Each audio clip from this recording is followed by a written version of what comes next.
Let's talk to our agriculture minister. He is concerned about the disposition of the dictator's estates, credits for agricultural producers, and corruption. I want to know about the dictator's estates. The government has no business managing farms. The faster the Farsant coffee estates can be returned to private hands, the better. There is no question about which of our farmers these lands should go. They should go to those who have proven their ability to compete in the marketplace. He wants us to sell the dictator's land to those with the financial clout to use it productively. Let's check all the advice. Our defense minister wants us to manage the dictator's land as state farms. The internal affairs minister advises to sell it to those with fiscal clouts. So we're split 50-50. I really don't want the state handling it because that's just a recipe for disaster down the road. The state doesn't need a whole bunch of burden on its back. We'll give it to the financial clout and see how they do. Agree with the internal affairs minister. Whitemeyer nods. As it says in the book of Luke, in the first year of your presidency, the rainy season ends and the harvest season begins. Soldiers armed with submachine guns surround the National Palace. Over the radios, rebels announce a coup d'etat against your government. The telephone rings. Edged with a hard new boldness, the voice of Gloria Jimenez Fleming addresses you. Good day, President. The palace is surrounded. If you cooperate, you will not be harmed. In the courtyard sits a windowless military van, ready to escort you to the airport in exile. We shall say, perhaps, that you have stepped down because of imminent danger to your health. In the name of the people of Chimerica, I command you to resign. You would turn on me, Gloria? After all I did, appointing you to my cabinet, all the trust that I put in you, you would do this? Well, I'm going to resist it, of course. Defiantly refusing to give in to the rebels, you prepare for the worst. The worst arrives on cue. Battle rages in the corridors and stairwells of the palace as troops loyal to you fight the rebels to the last man. A grenade explodes in a nearby office and the palace begins to burn. Clouds of acidic smoke force your bodyguards to bring us out in the open.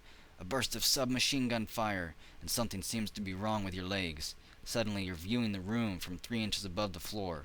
The noise of battle dies down. A figure steps out of the smoky gloom, tinged with red as everything now seems to be.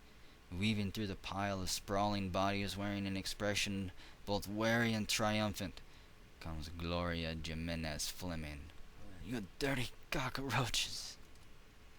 In the end, all segments of Chimerican society united to overthrow Farsant. 40 years of notorious corruption and repression eventually isolated him internationally as well. When the United States finally cut off all aid to the country, it was clear that the days of the dictatorship were numbered. The short-lived regime that followed Farsant was led by an obscure politician named Jack Jackson Emanuel.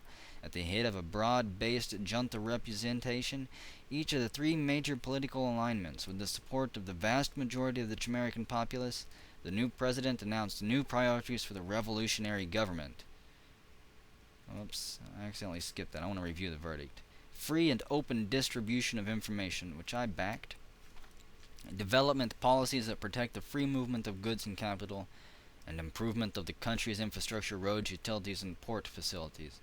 The new government therefore seemed determined to limit government to a traditional managerial role, opting not to risk economic dislocation in the pursuit of social justice. Resisting all attempts to soften this position, the new president held firmly to the principle that government interference in the lives of its citizens should be kept to a minimum. The new president soon proved unable to control the factious rivalries that characterized the junta. Bold programs undertaken without sufficient preparation soon collapsed into chaos.